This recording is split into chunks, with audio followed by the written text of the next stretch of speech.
Hey everyone, just real quick, I wanted to make sure that you know we will make money if you purchase fish from Aqua Huna using our discount code or our links. We have them on our website, we'll have them down in the description.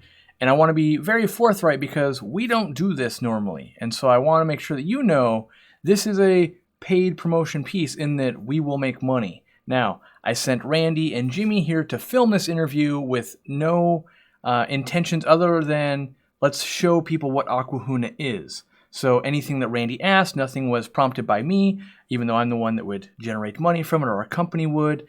And I think you're going to hear a really cool story and a genuine, passionate businessman and fish keeper here. But, full disclosure, if you buy from them clicking through our links, you'll save money and we'll also get money. So if you don't want that to happen, don't use our link. That's fine as well. But 100% transparency, this is a paid thing, which I think it's whether you ever buy from them or not, it's a cool story. You're Gerry Hu, founder and owner of G&H Goldfish, and more recently Aqua Huna, which Aqua Huna is an online seller of freshwater tropical fish and freshwater shrimp. Now that we know that, I think it'd be really cool to just kind of dive into your backstory, your origin story. So where does keeping tropical fish start with you? Like, how far back do you go in the hobby? I start with goldfish actually. And while I was in college, and I thought I needed some extra money. So I thought, man, it would be good to import some goldfish from China. I always like goldfish.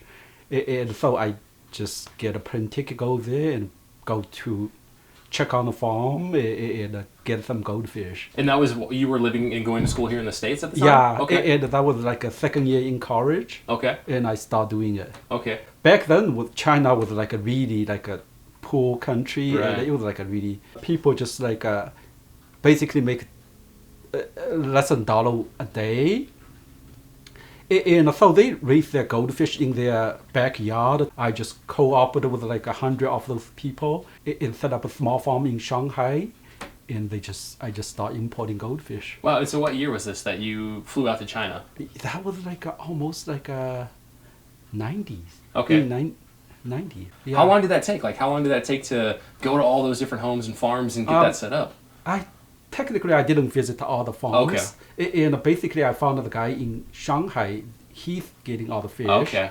And I visited about like 30, 40 of them. That's still a good number of visits, yeah. Yeah. That's fun to watch. Yeah. And the goldfish was like really cheap back then. Yeah. It was cost like just in pennies. And so. What kind of goldfish were these? Were they like the shabunkins, or were they the more fancy ranchus? Fancy goldfish. Okay. Yeah. It's like ranchus and lion's head, or ranchu. Not much ranchu. Okay. And a red cap, butterfly tail, and aranda. Okay.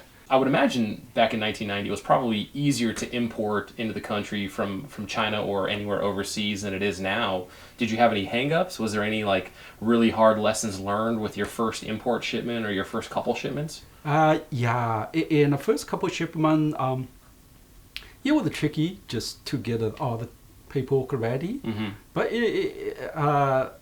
the U.S. Fish and Wildlife was very helpful, and they always pretty nice.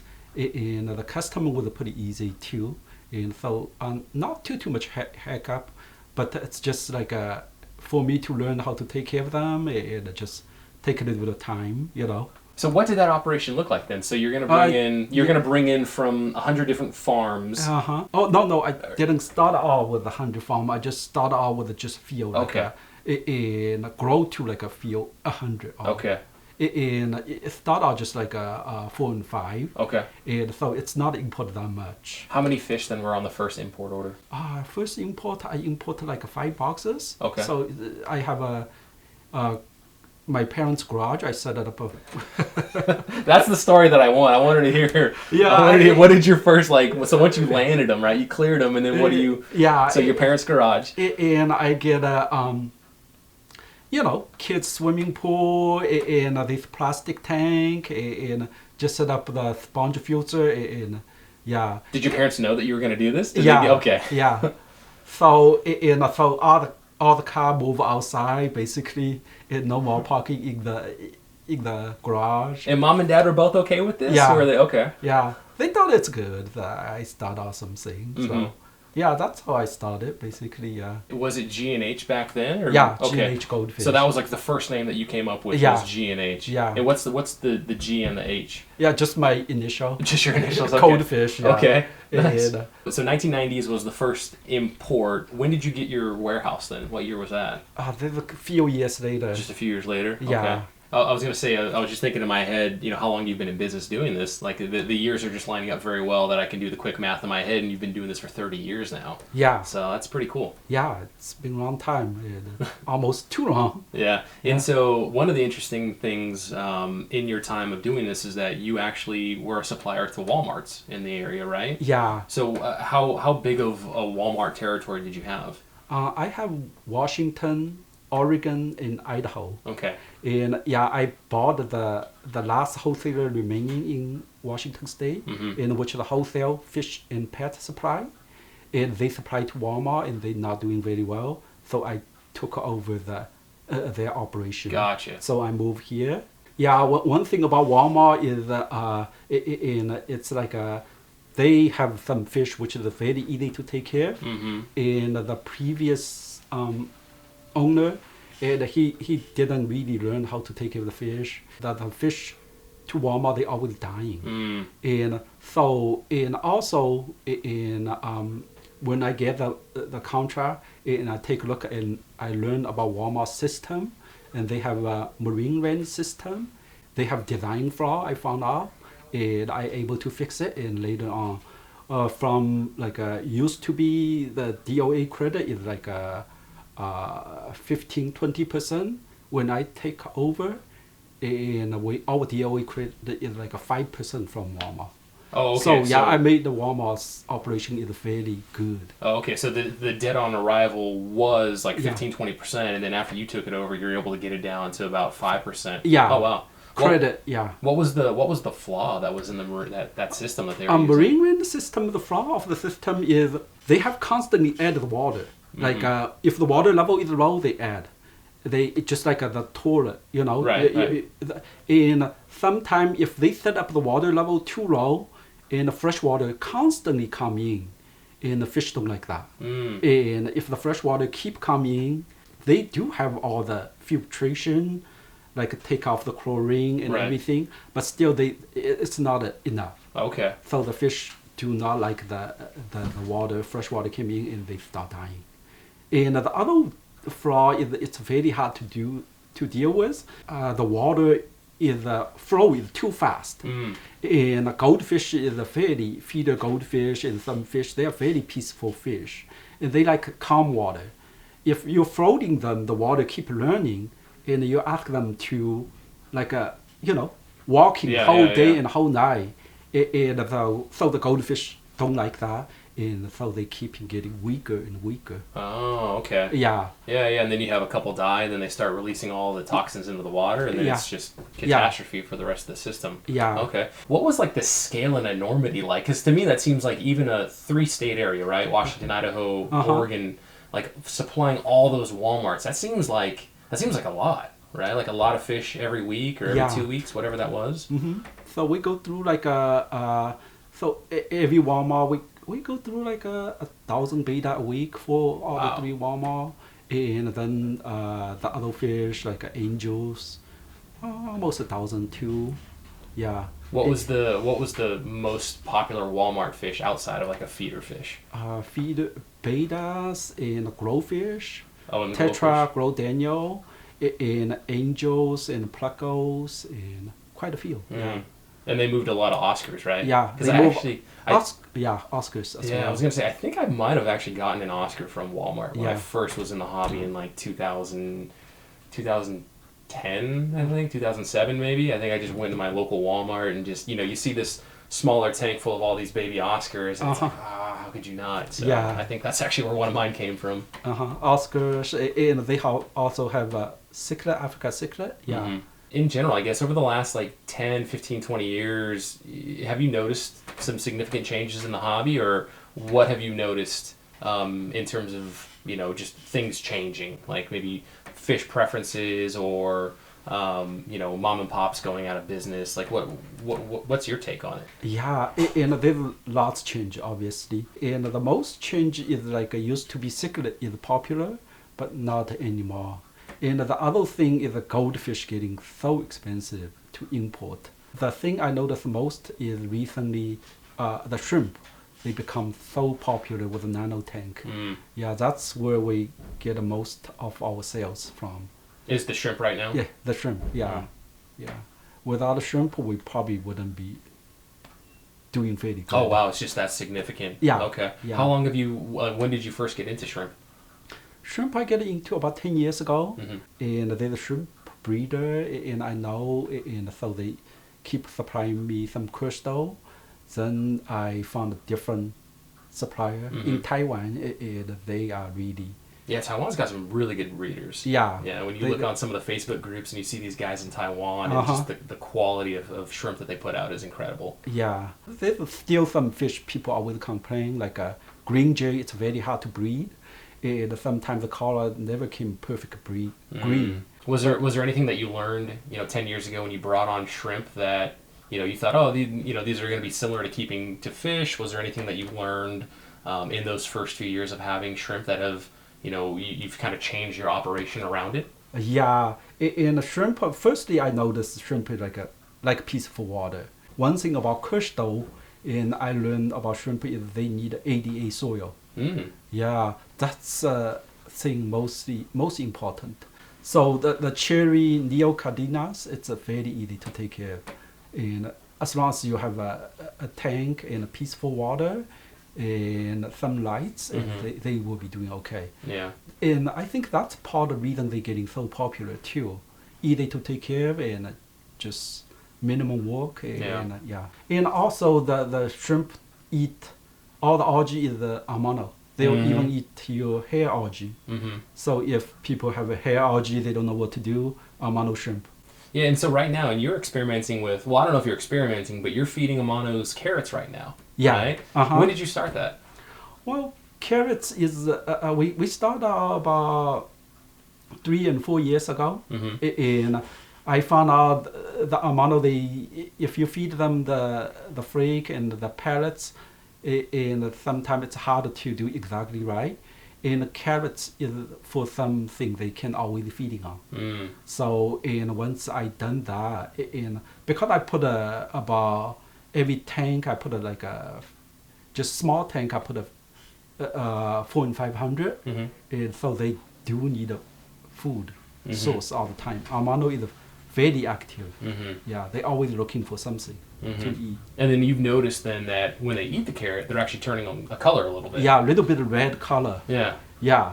So it does happen.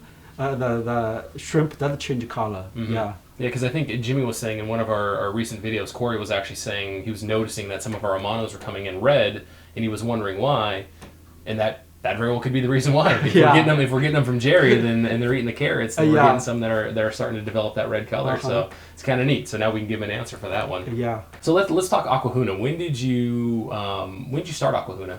I started Aqua Huna about 3 years ago, and then 3 and 4 years ago, then I get a Walmart contract during that time as well, and I thought, wow, I better fix the Walmart contract first because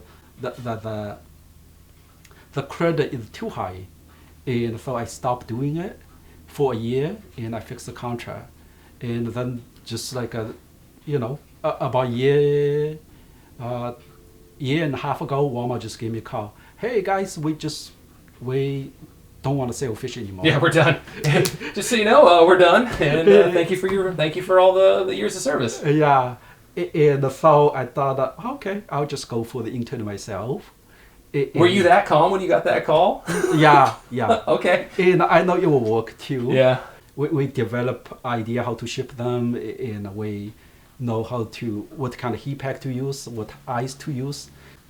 We basically make ice ourselves, and we bought the formula, and you cannot buy that kind of ice in the market. Oh, so interesting.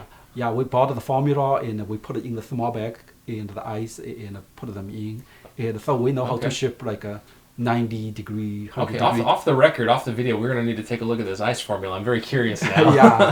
Yeah. And so we just make them ourselves and we ship it out. And we can ship like in the summer and winter. Yeah. So I mean, if for me, like if I was shopping for somebody, like if I was gonna buy fish online or shrimp online, and I stumbled across this video and I see Gerry here, okay, he's not even that you're giving a sales pitch, but just to know that you've had 27 years of wholesale experience, of importing experience, of dealing with fish and shrimp on a mass scale.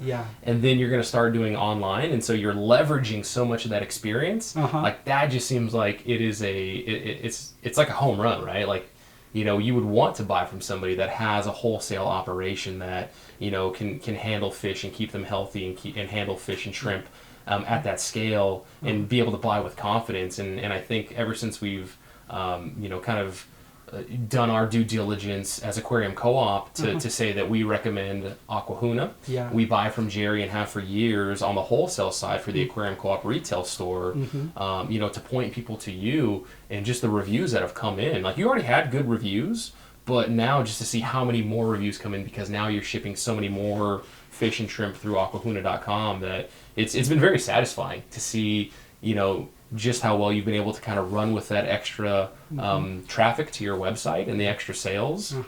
And I've been very pleased with it.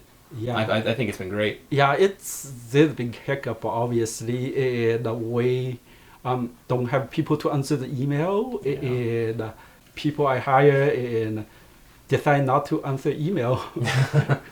And then not refund the money, and we're able to ship things out, but well, look, and I say luckily, there's still customer service things that, as Aquarium Co-op, we hold ourselves to a very, very high standard. We want everybody to have the best customer experience, and we would hope Aqua Huna does the same, and you do. But those are at least front office kind of issues, and they're not necessarily like the quality of your fish or the quality of your shrimp, and it's not necessarily something that is related to your operation. It's just more the front end of things of the office. And it sounds like more recently and for a while now you've had that well under control, and it sounds like you're really able to stay on top of the customer service and just making sure everybody's having that excellent experience. And it really shows with the comments of people when somebody asks, hey, who bought cherry shrimp recently? And you see all these people that say Aqua Huna and they had such a great experience with you, and the reviews on your own website. So it's definitely been great to see.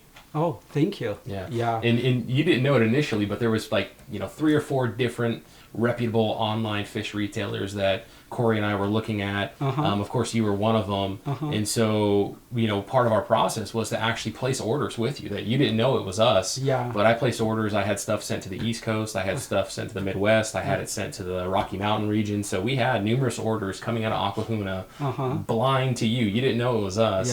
And every single one, arrived perfectly. Great communication, and then in one that I think had a DOA on it, even with you answering it or before you fully ramped up, you jumped on it, refunded the money, and took care of that situation. And so those are things where, Gerry's already got it in place. He's already got the kind of basics of what we want to see from customer service and fish quality. And, I say basics, but it's a pretty high level still. So that was something that we even did. That was our vetting process before we even approached you and said, hey, Gerry, what do you think about this, us recommending you? And that was just fine. And I was doing like a 30 order a day, so I can handle it. And answer my email, no problem. And then all of a sudden, the floodgates open. Aquarium Co-op recommended us, and we become, affiliate with you guys. And all of a sudden, every day, 100 orders came in, and I just cannot keep up. And just like, and without and we should hire somebody first and training answer the email first. Before I do that, that will be more helpful. in hindsight, yeah. But I can see your position though, where you don't exactly know what's going to happen, so it's hard to go out and just hire people for something that isn't happening yet. But I think all things considered, I think you handled it incredibly well. I think you ramped up very, very well to the increased traffic to your website, to the increased number of orders for Aqua Huna, and I just I've couldn't be happier with our, with kind of the quasi partnership that we have of just, saying, hey, this is, if you're going to buy fish online, go check out your local fish stores. If you're not satisfied with what they have, check out aquahuna.com. We buy from Gerry, and we would say, yeah, this is who we'd recommend that you go to, and people have been pretty well pleased with that so far. Oh yeah. Typically, I would like my customer to know that shrimp can live in the box for 2 weeks if the temperature is right. And the way we pack them, we put some sponge in there. If you don't leave them outside, with 90 degree, if they're in air conditioning room. So it's kind of like really not that hard to ship them. Yeah. Especially shrimp. Yeah. Fish is a little bit trickier. Sure. Yeah. But the funniest story is we have panda cory shipped by U.S. Postal Office, lost 1 month, returned back to us, still alive. What? So you had panda cories lost by USPS for 1 an month. entire month, returned to sender to Aqua Huna, and they're still alive. And that's like everybody was surprised. Yeah. Did you give those guys their own tank and just let them have? Yeah, let them own tank. Let them have their own tank forever, and wow, that's insane. Yeah, actually we sold them again. We put them in their own tank and make sure they are healthy. They should be in here. They should be in a 20-gallon tank in your office. Yeah. Wow, that is incredible. Yeah, so that's something surprised almost everybody. Yeah. Yeah. So, future of Aqua Huna, without playing your hand and saying anything top secret, where do you see Aqua Huna going? What kind of new things are you going to do with Aqua Huna, if anything at all, or if you're okay with just kind of the course that you're on and just managing the growth that you're getting kind of month over month?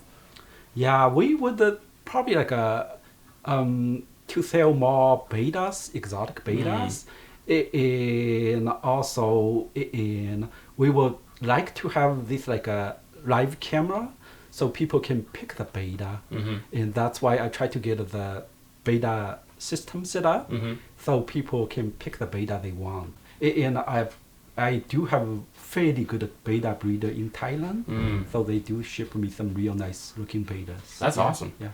When was the last time you've actually taken a trip overseas? Granted, obviously COVID is, it puts a lot of international travel on hiatus, but before then, what was your last trip? Oh, the Thailand trip was more than 5 years ago. Yeah. We're due, Gerry. Let's go. Yeah. Let's go, man. Once we can travel, let's go. Yeah. So in this format, Gerry, is there anything else that you'd want to talk about, or that you think that maybe we brushed over, we might have missed? Kind of wanted people to know that. And there are always panic people. Oh, I lost my shrimp in the winter time, especially winter time when people ask us, the shrimp get lost and when lost in the mail. Or it's delayed. Yeah. And don't worry about it. And the shrimp always survive in the winter. Yeah. But summertime, just don't leave them in the mailbox outside, and that doesn't last very long. The heat will kill them. Yeah. What kind of tank do you have set up at home?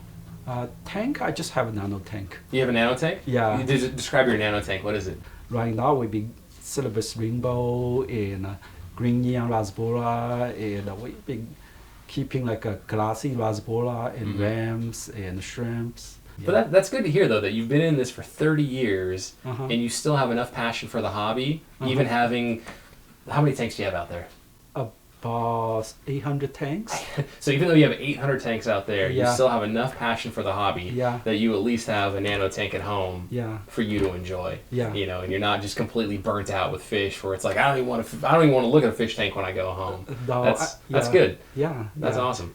I always like to have fish, and and I always get fun to see the fish farm. It's always get a kick out of it. The fish farms are so awesome. When we got a chance to go, I think it was northeast of Shanghai, when we got a chance to go out to Dragon Discus and do a tour of that facility. It was just so much fun. Being able to see that in person is just an incredible experience. If the COVID is over, and I really would like to see some, shrimp farm in Taiwan. No, very cool. All right, so we're going to go to Taiwan and we're going to go to Thailand. So we're going to do a 2-country trip at least. Yeah. Sounds good. That's that's a deal. Don't you love it when there's a giveaway that's actually hassle-free? So do we. So we're going to give away 5 care packages every week just because we want to give back. All you have to do, be a subscriber, hit the like button, and leave a comment. From there, our app will do the rest. We'll send those packages out anywhere in the world, no matter how much it costs us, and we're going to do it every week. So the sooner you become a subscriber and you participate, the more chance you'll have to win. Good luck, and for more details, check out the description down below.